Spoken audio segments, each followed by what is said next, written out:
नमस्कार दोस्तों, आज के इस लेक्चर के अंदर हम बात करने वाले हैं आपके निश्चित समाकलन को लेकर। यानी आप निश्चित समाकलन जिसके अंदर लिमिट आपको दी जाएगी, किस प्रकार आप उसके अंदर क्वेश्चन सोल्व करेंगे। वैसे तरीका हमने सीख लिया है, सारी चीज़ें हमने अनिश्चित समाकलन के अंदर सीख ली। कुछ चीज़ें थोड़ी अलग आएंगी क्योंकि कुछ सीमाओं के गुणधर्म आएंगे जिससे कुछ आप चीज़ें आसानी से सोल्व करें। बाकी चीज़ें वही हैं, अनिश्चित सीख लिया, प्रतिस्थापन वगैरह सब कुछ आपको आ गया है, आंशिक भिन्न आपको आ गई है। बस लिमिट वाला मेथड उसके अंदर अप्लाई करना है, उससे हिसाब से सोल्व करेंगे। और कुछ एक दो चीज़ें और इसके अंदर आपकी अलग आने वाली हैं, तो बाकी कोई चीज़ें चेंज नहीं होगी। और मैं क्लासेस देख रहा था, जो प्लेलिस्ट थी अपनी अवकलन समाकलन की, जो मैंने आपको कराया था 11th-12th में, तो उसमें अवकलन समाकलन की यानी पूरे टॉपिक से मैंने लगभग 70-75 क्लासेस मैंने आपको प्रोवाइड करवाई हैं। 70-75 क्लासेस देखिए मैंने आपके लिए डाली हैं। डेली में 2-2 क्लासेस डालता था, तो यानी 35-40 दिन आपका अवकलन समाकलन टॉपिक चला था जब भी हमने क्लासेस स्टार्ट की थी। और अब देखिए रिवीजन हम कितना सुपर फास्ट कर रहे हैं, एक एक चीज़ आपको पहले समझ में आई है, बिल्कुल अच्छे से कंसेप्ट समझाए थे। अब कहाँ दिक्कत है, अब तो देखिए क्लासेस मुश्किल से ही 15-20 होंगी अवकलन समाकलन दोनों की। तो देखिए इतना फर्क आ गया, 50 जो क्लासेस डिफरेंस है। मैटर वही करवाया है, वही चीज़ें आपको करवाई हैं, लेकिन फिर भी रिवीजन के अंदर कितना फास्ट हमने चीज़ें की है। तो यही होता है कि एक बार अगर आप सिलेबस ज़बरदस्त तरीके से कर लेते हैं तो दोबारा रिवाइज करने में बिल्कुल भी दिक्कतें नहीं आती। जैसे ही खोलोगे, हाँ ये पेज मुझे आता है, ये पेज मुझे आता है, तो ये आपको बेनिफिट मिलेगा। तो देखिए जितना हो सकता है पहली बार उतना बेहतरीन तरीके से पढ़ा करो, फिर रिवीजन के अंदर किसी प्रकार की दिक्कत नहीं। अब 3-4 बार रिवीजन आप कर सकते हैं इन चीज़ों का, और इतनी बार कर देंगे तो देखिए सारे फॉर्मूलेज याद रहेंगे, फॉर्मूलेज याद हैं, किस प्रकार अप्लाई करने हैं वो चीज़ें याद है, तो कहीं दिक्कत नहीं रहेगी। तो यानी थोड़ा सा पहले स्टार्टिंग में जो चीज़ें पढ़ें उसे ध्यान से पढ़ा करें। जितना ध्यान से पढ़ोगे मैथ्स के अंदर उतना ही जल्दी आप रिवीजन करोगे। ठीक है, अब चलते हैं हम निश्चित समाकलन।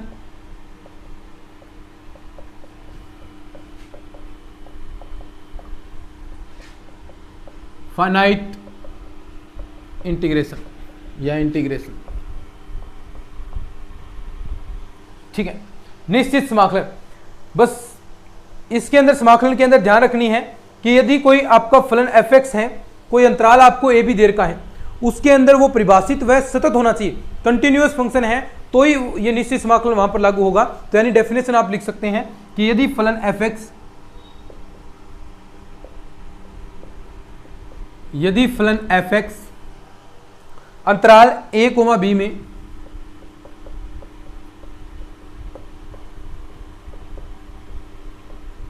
में परिभाषित तथा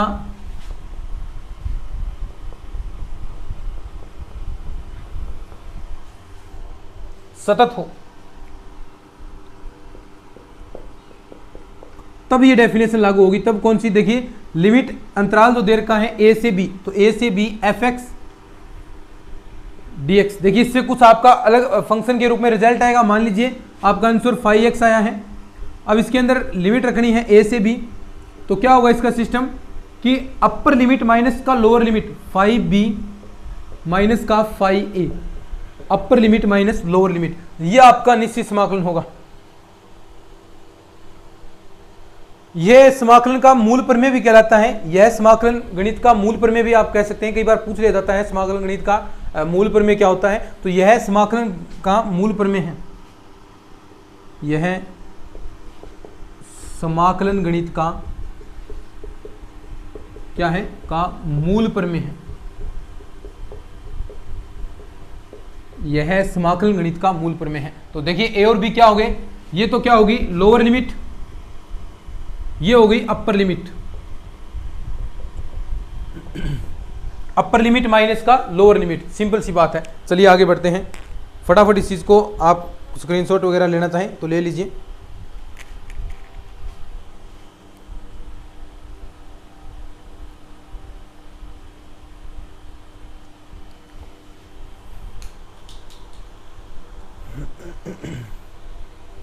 ठीक है, अब एक क्वेश्चन करते हैं, सीधा देखिएगा, 1 मिनट रुक रहे हैं भाई, क्वेश्चन करेंगे अभी अपन। ठीक है, लिख लिया होगा, चलिए।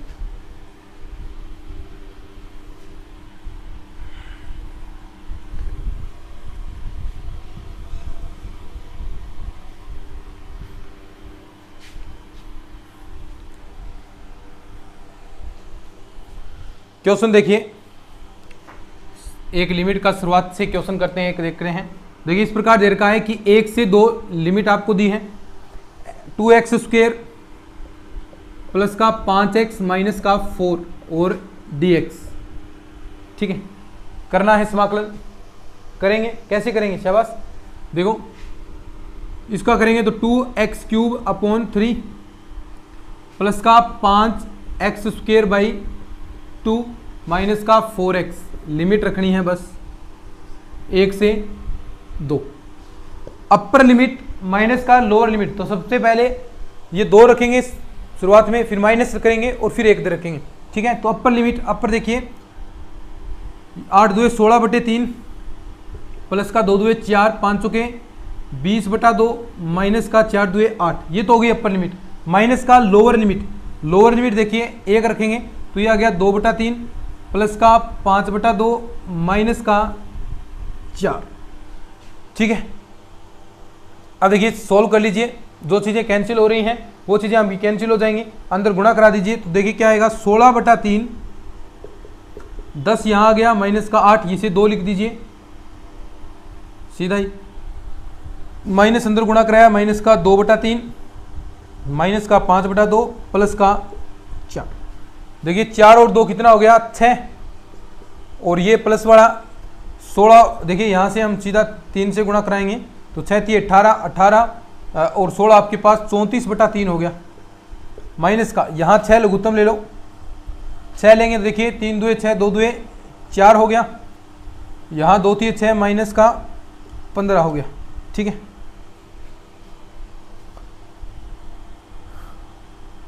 देखिए अब क्या बचेगा, यहाँ पर 19/6 कर दीजिए, यहाँ से 19/6 तो यहाँ माइनस का बचेगा 34/3 माइनस का 19/6।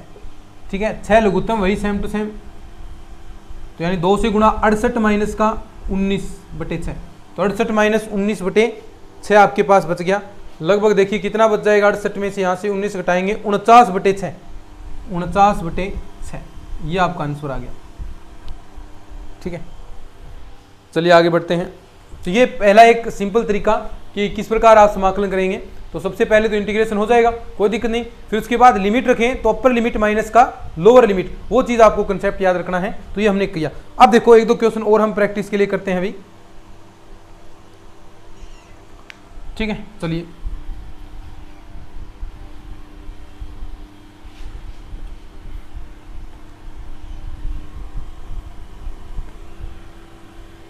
देखिएगा, कुछ और चीजें हम प्रैक्टिस के लिए करते हैं। क्वेश्चन देखिए इस प्रकार आपको दे रखा है क्वेश्चन, 0 से 1 x e की पावर x² dx। सब जानते हैं, देखो इस प्रकार है तो आप खंड के अंदर है तो खंड वाला मान सकते हैं, t x² बराबर t मानेंगे। अब यहाँ पर देखिए लिमिट भी प्रतिस्थापन करेंगे तो लिमिट भी आपकी परिवर्तित होगी, लिमिट भी परिवर्तित होगी। जैसे आप चेंज कर सकते हैं कि x का मान अगर आप 0 रखेंगे तो t का मान कितना आएगा, देखो x बराबर 0 तो t का मान भी 0, ये लोअर लिमिट होगी, लोअर लिमिट। अपर लिमिट देखिए x का मान 1 रखेंगे तो t का मान भी कितना आएगा, 1 आएगा, तो ये अपर होगी। तो लिमिट तो यही इतनी रहेगी। अब देखो इसका अवकलन करते हैं, 2x dx बराबर dt। आपको चाहिए कितना, x dx, तो x dx 2 इधर चला जाएगा, x dx बराबर dt/2। तो ये सारी चीज़ें आपके पास आ गई। तो ये देखिए यहाँ पर प्रतिस्थापन करते हैं तो लिमिट भी आपको परिवर्तित करनी पड़ती है, लिमिट भी आपको चेंज करनी पड़ेगी। तो ये लिमिट हमने चेंज की है। अब देखो यहाँ से, हाँ ठीक है, लिमिट वही है 0 से 1, और देखिए dt/2 1/2 मैंने बाहर लिया, निकाल लिया पहले। अब यहाँ क्या रखना है, x की जगह dx की dt हो गया, यहाँ हो गया e की पावर t dt। अब देखो इसका समाकलन करेंगे तो कितना आएगा, e की पावर t का t आ गया, 0 से 1 आपकी लिमिट आ गई। ठीक है, अब यहाँ पर प्रतिस्थापन करने की जरूरत नहीं है, आपने कर दिया ना मान, लिमिट परिवर्तित कर दी है, लिमिट परिवर्तित कर दी है। अब टी का मान रखने की जरूरत नहीं होती है निश्चित समाकलन के अंदर। वहाँ तो अनिश्चित के अंदर तो हम वापस टी का मान भी रख रहे थे, लेकिन यहाँ पर नहीं, क्योंकि टी खत्म ही हो जाएगा यहाँ से। तो देखो यहाँ बच गया 1/2 e की पावर 1 और माइनस e की पावर 0, इसका मतलब कितना होता है 1। तो देखिए आंसर आ गया 1/2 e माइनस का 1। ठीक है, ये आंसर आ गया। ऐसे ही देखिए आगे और क्वेश्चन आप चेक कर सकते हैं। निश्चित समाकलन के अंदर। क्वेश्चन देखिए आगे है 0 से π/2, ठीक है, π/2 है ये, और दिया है cos x dx अपॉन में 2 प्लस का sin x और 1 प्लस sin x, ठीक है।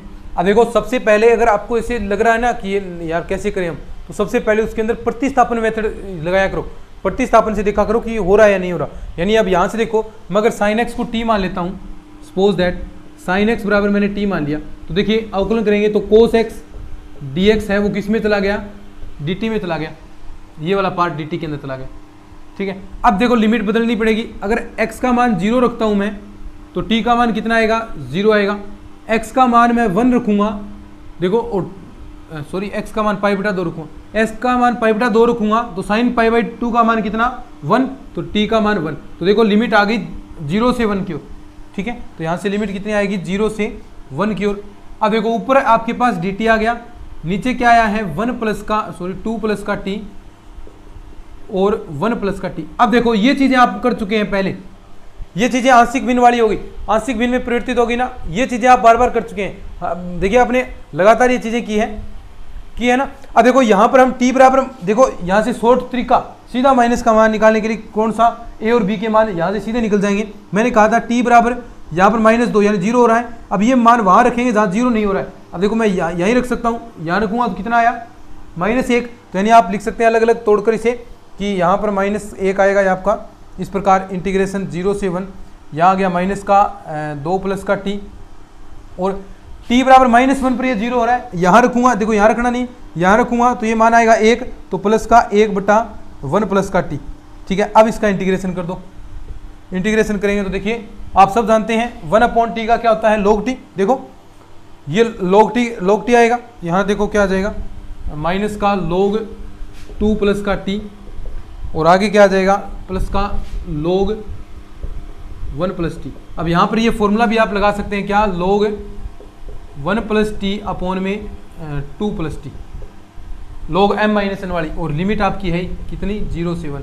अगर मैंने 1 रखा यहाँ पर तो log, यहाँ देखो 1 रखेंगे तो 2 अपॉन, यहाँ 1 रखा 3, -0 रखेंगे तो log 1 का मान आपको पता है 0 ही होता है, तो यही आपके पास आंसर आ जाएगा log 1 का मान यहाँ 0 रखेंगे तो log 1, और नीचे देखिए कितना log 1/2, तो ये आपका आंसर आ गया। और ऐसे आगे भी इसे और कन्वर्ट कर सकते हैं आप, देखिए log m-1 वाली प्रॉपर्टी लगाएंगे तो क्या आ जाएगा log 4/3, ये आंसर आ जाएगा। तो ऐसे क्वेश्चन आते हैं भाई, बढ़िया क्वेश्चन है, देख सकते हैं आप, बढ़िया क्वेश्चन है, ठीक है। आगे बढ़ते हैं अब देखिए निश्चित समाकलन के कुछ गुणधर्म आते हैं, निश्चित समाकलन के गुणधर्म, उसके बारे में हम बात करेंगे। लिख लो इस चीज को, लिखना चाहते हैं तो निश्चित समाकलन के गुणधर्म, कुछ प्रॉपर्टीज हैं निश्चित समाकलन की, उसके बारे में हम बात करते हैं। निश्चित समाकलन के गुणधर्म,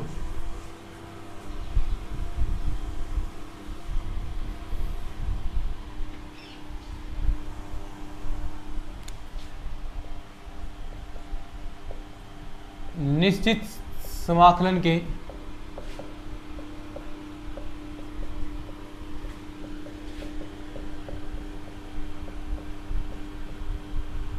गुणधर्म,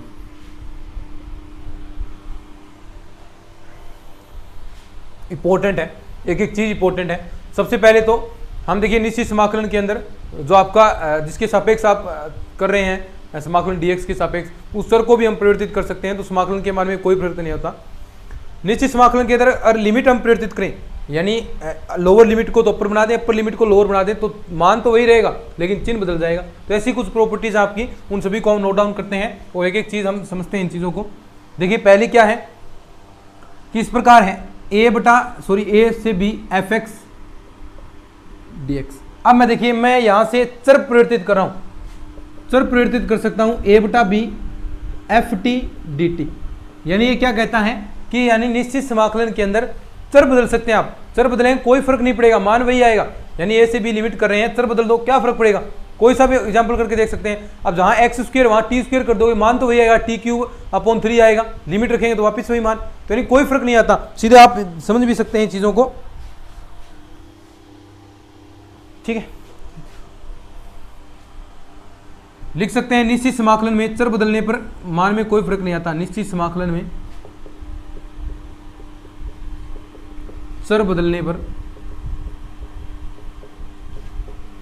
समाकलन के मान में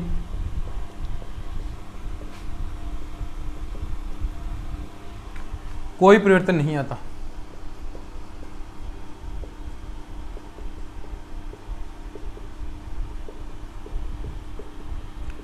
दूसरा, ये तो हो गया निश्चित समाकलन में। दूसरी बात, अगर हम इसकी लिमिट बदल दें, यानी ये आपकी लोअर लिमिट, मान तो वही रहेगा लेकिन चिन्ह बदल जाएगा, यानी b को मैं a बना दूं और इसको मैं a को ऊपर b की जगह कर दूं, तो यानी मान वही रहेगा लेकिन चिन्ह बदल जाएगा। यानी लिमिट परिवर्तित करने पर समाकलन का मान तो वही रहता है लेकिन उसका चिन्ह है वो विपरीत हो जाएगा, चिन्ह बदल जाएगा। तो ये बात भी आपको याद रखनी है। तीसरी, लिमिट को आप टुकड़ों में तोड़ सकते हैं, लिमिट को आप खंडों में विभाजित कर सकते हैं। इसके क्वेश्चन भी हम करने वाले हैं, लिमिट को खंडों में विभाजित कर सकते हैं, कैसे करेंगे वो भी हम बात करेंगे। जहां पर नियम परिवर्तन होगा वहां पर आप खंडों में परिवर्तित करेंगे। यानी एक जगह तो मान लीजिए 0 से π/4 तक आपका मान प्लस चल रहा है, यानी टोटल लिमिट 0 से 90 तक है, तो 0 π/4 तक मान तो प्लस दे रही है वो, लेकिन π/4 से π/2 के बीच में नेगेटिव दे रही है, तो ये लिमिट आपको तोड़नी पड़ेगी क्योंकि उस बीच में आपका फलन सतत नहीं रहता है। 0 से π/2 के बीच में सतत नहीं रहेगा, लेकिन जहां तक सतत रहता है, जहां तक कंटिन्यूस रहता है, उस पार्ट तक हम उस चीज को तोड़ते हैं। तो ये चीज समझने वाली है। लिमिट को खंडों में विभाजित कर सकते हैं, क्या कर सकते हैं, लिमिट को खंडों के अंदर विभाजित कर सकते हैं। तो ये इंपॉर्टेंट गुणधर्म आपका है। क्या है तीसरा इंपॉर्टेंट,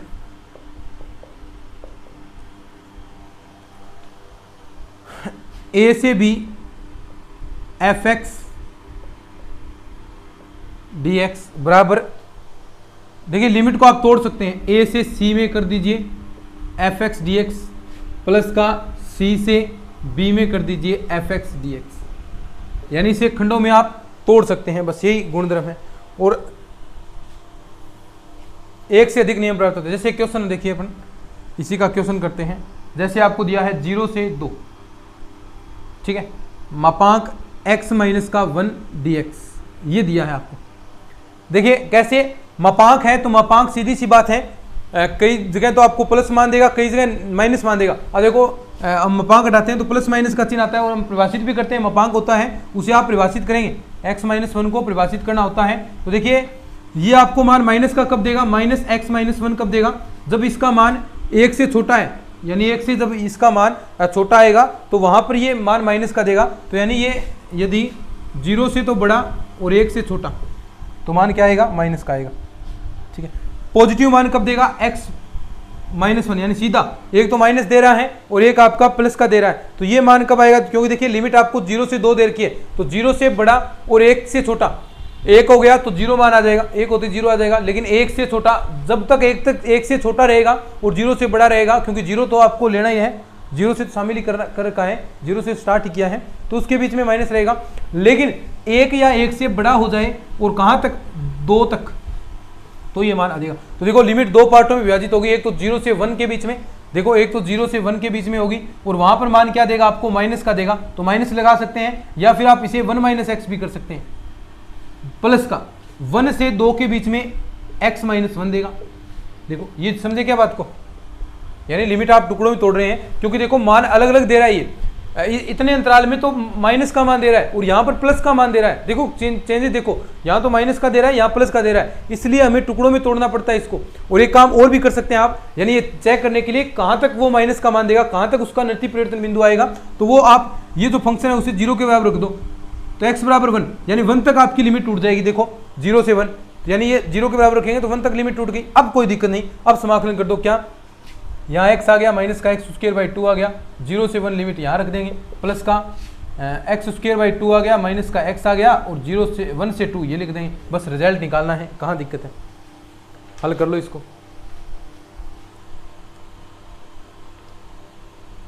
जैसे एक क्वेश्चन और देखते हैं।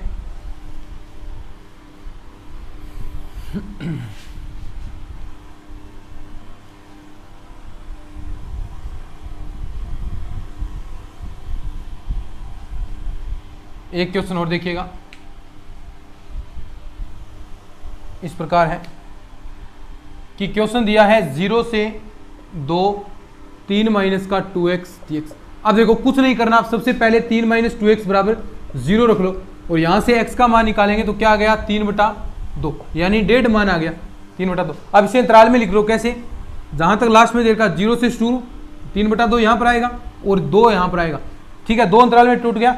अब यहां से चेक करो, यहां देखो इस अंतराल में क्या मान आएगा। अगर मैं यहां पर मान रखता हूं, मान लीजिए 1 रखकर देखता हूं मैं इस अंतराल के अंदर, 1 यहां पर रखूंगा, देखो क्या आएगा, पॉजिटिव मान आएगा।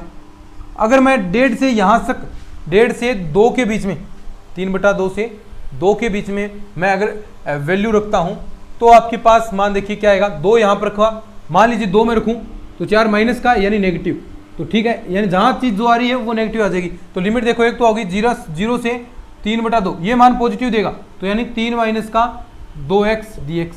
दूसरा माइनस का मान देगा, नेगेटिव दे रहा है तो माइनस का चिन्ह लगा दो, कहां से 3/2 से 2 और क्या आएगा 3 माइनस का 2x dx।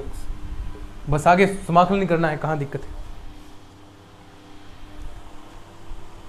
आगे तो समाकलन नहीं करना है, समाकलन तो आगे सीख जाएंगे, जो चीज सिखानी है वो सिखा रहा हूं मैं आपको, समाकलन तो कर देंगे सब।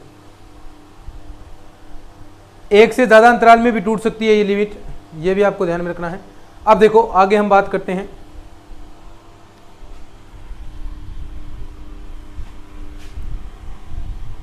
जैसे एक क्वेश्चन और देखिएगा, इस प्रकार 0 से π/2 मोड साइन एक्स माइनस का कोस एक्स, ठीक है, वही काम क्या करना है, साइन एक्स बराबर कोस एक्स रखेंगे, कहां पर बराबर होंगे, देखो दोनों के मान कहां पर बराबर होते हैं, सीधी सी बात है, x बराबर π/4, तो लिमिट आपकी टूट गई, देखो यहां से 0, यहां π/4, यहां π/2।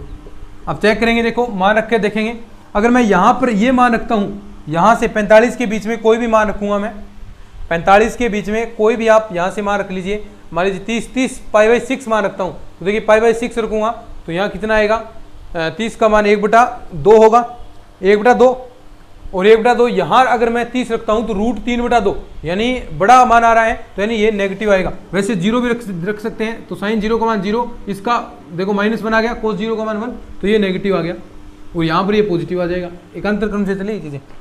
देखो फिर वही लिमिट टूट गई आपकी, तो कहाँ से 0 से π/4, यहाँ क्या आएगा, माइनस का आएगा, sine x minus cos x, क्योंकि इस बीच में माइनस रहता है। और दूसरा 0 π/4 से π/2 और ये क्या है, साइन एक्स माइनस का कोस एक्स। कर लेंगे आगे। आगे देखिए मोस्ट इंपोर्टेंट गुणधर्म आ रहा है, सबसे इंपोर्टेंट गुणधर्म आ रहा है, सबसे इंपोर्टेंट आपकी प्रॉपर्टी आ रही है, क्या आ रही है, देखिए मोस्ट इंपोर्टेंट प्रॉपर्टी है। बहुत बार क्वेश्चन यहां से सीधे सीधे आते हैं एग्जाम के अंदर, बहुत बार क्या आते ही आते हैं, यहां से क्वेश्चन निश्चित तौर पर आएगा भी, ठीक है। मोस्ट इंपोर्टेंट प्रॉपर्टी, अभी देखो हम वही चीजें ज्यादा फोकस कर रहा हूं मैं जो बार बार एग्जाम्स के अंदर आती हैं, तो इन चीजों को भूल मत जाना भाई। 4 नंबर गुणधर्म है, गुणधर्म 4 क्या कहता है, सुनेंगे ध्यान से, ऐसा है a से b fx dx, तो ये बराबर होगा क्या, लिमिट जोड़कर x घटा दो, यानी a से b f a plus b minus x, इसके बराबर होगा ये, यानी ऐसा लिख सकते हैं आप इस फंक्शन को, बस यही गुणधर्म है, यानी लिमिट जोड़कर x घटा सकते हैं, दोनों लिमिट जोड़कर उसमें से आप x घटा सकते हैं, तो ये आपके पास क्या आ जाएगी, चौथी प्रॉपर्टी आ जाएगी। क्वेश्चन आपके सामने ऐसा है, कैसे आप इसके प्रयोग करेंगे, कैसे इस क्वेश्चन को सोल्व कर सकते हैं, ठीक है। देखिए ये प्रॉपर्टी आपको समझ में आ गई,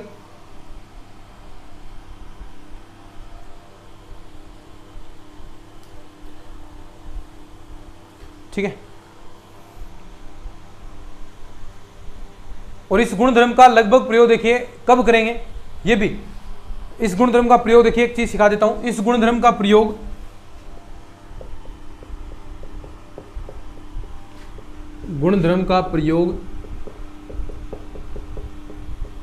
तब करते हैं जब हर में x माइनस ए, हर जो देगा अभी क्वेश्चन करेंगे, हर में x माइनस ए रखने पर, यानी x तो ये है माइनस ए जो लिमिट दे रखी है, x माइनस ए रखने पर कोई परिवर्तन ना हो, कोई परिवर्तन ना हो। इस गुणधर्म का प्रयोग कब करेंगे? जब हर के अंदर x माइनस ए आप रखें लेकिन कोई परिवर्तन ना आए, तो इस गुणधर्म का प्रयोग करना है। कौन क्या गुणधर्म है? यानी दोनों की लिमिट जोड़कर x उसमें से घटा देना है, लिमिट जोड़कर x उसमें से घटा देंगे, x a plus B minus का x कर देंगे। जैसे एक क्वेश्चन आपके सामने है ऐसा, देखिए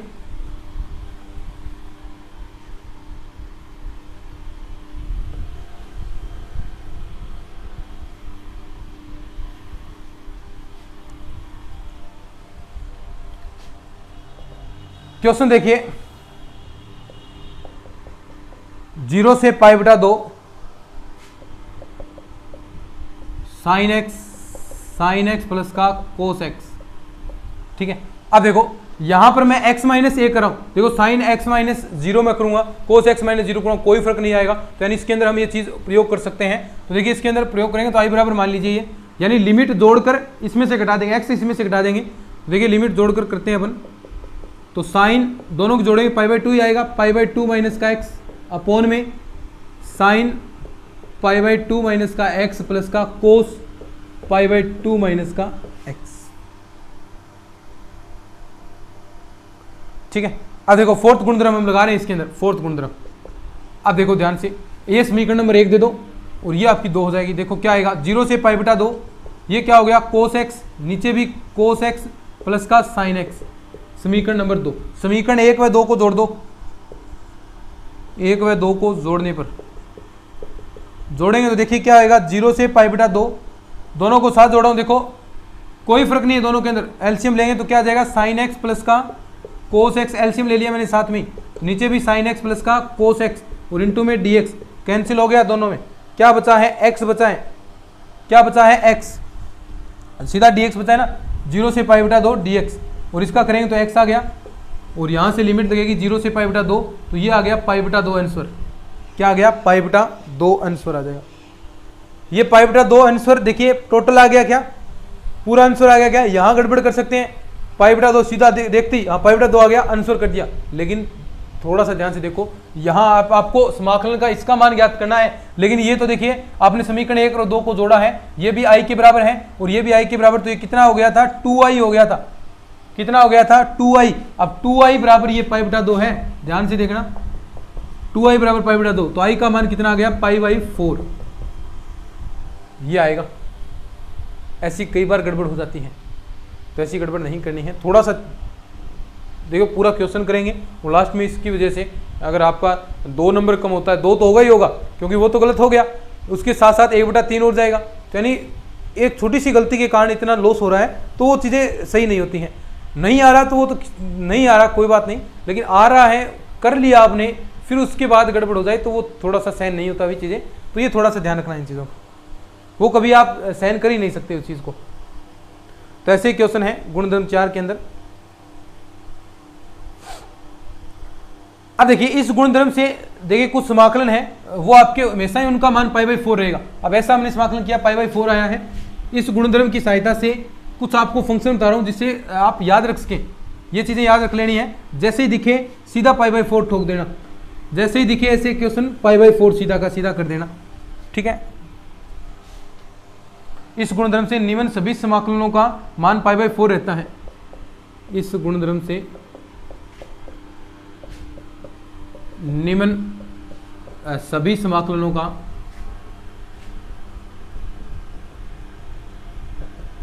पाई बाई 4 ही रहता है। ठीक है, कौन कौन से ऐसे, नंबर 1, 0 से पाई बटा 2 साइन एन एक्स अपोन में कोस की पावर एन एक्स साइन की पावर एन एक्स। दूसरा 0 से पाई बटा 2 cos n x sine n x plus का cos n x d x बराबर पाई बाई 4। ठीक है, ऐसे ही तीसरा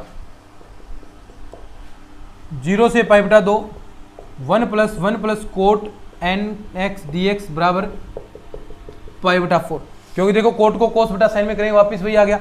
ऐसे ही नंबर 4 0 से पाई बटा 2 1 प्लस टेन एन एक्स की एक्स डी एक्स, ये कितना पाई बाई 4, ये भी कितना होगा पाई/4।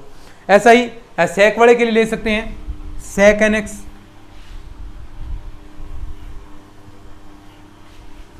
उसका मान भी यही रहेगा। ऐसे ही नंबर 5 पर सेक nx अपॉन में सेक nx प्लस का कोसेक nx dx कितना पाई/4। ऐसे ही नंबर 6 पर 0 से पाई/2 कोसेक nx अपॉन में कोसेक nx प्लस का सेक nx, इसका मान कितना होगा पाई/4। तो ये है भैया आपके जो गुणधर्म हम कर रहे थे। नेक्स्ट क्लास के अंदर हम बात करेंगे आगे कुछ और प्रॉपर्टीज इसकी बची हैं। आज समय समाप्ति की घोषणा हो चुकी है, ठीक है। अगर ये क्लासेज आपको अच्छी लग रही हैं, इनको शेयर जरूर कर दिया करें, चैनल को भी सब्सक्राइब कर लो भी, कितनी मेहनत हम आपके लिए कर रहे हैं, तो थोड़ा सा सपोर्ट किया करो। तो चलिए आज के इस लेक्चर के अंदर इतना ही, मिलते हैं नेक्स्ट क्लास में, तब तक के लिए धन्यवाद। जय हिंद, जय भारत।